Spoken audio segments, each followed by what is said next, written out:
Mareva Galanter présentait au public parisien son 3e album Paris Tahiti, sorti en juin dernier. Un album très personnel dans lequel l'ex-Miss France se raconte.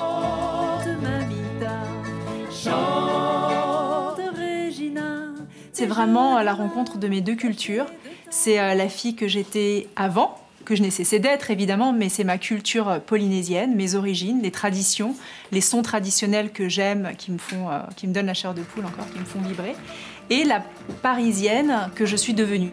Je suis la fille de l'été. Dans cet album enregistré à Tahiti, on découvre des titres aux accents pop mêlés aux sons polynésiens. Un métissage que l'on retrouve aussi sur scène avec la présence des instruments traditionnels.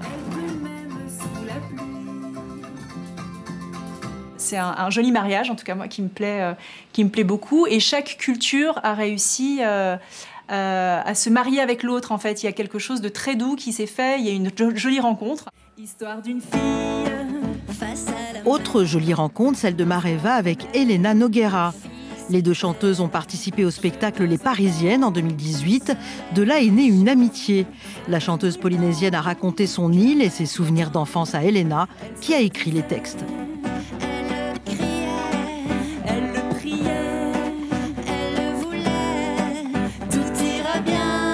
J'ai beaucoup aimé Mareva, j'ai beaucoup de tendresse pour elle. J'ai beaucoup rêvé de Tahiti quand j'étais petite, je me rêvais tahitienne.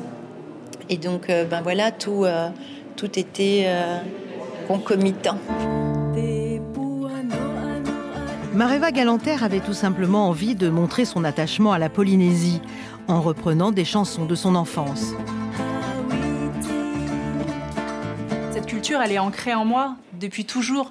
Et j'ai peut-être, à un moment donné, quand je suis arrivée à Paris, voulu oublier cette culture en quelque sorte pour m'adapter à cette culture métropolitaine que je n'avais pas. Je l'ai mise de côté et en fait, elle m'a rattrapée.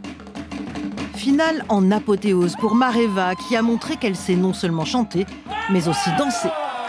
Une belle ode à la Polynésie. Ce premier concert devrait en appeler d'autres dans les mois qui viennent.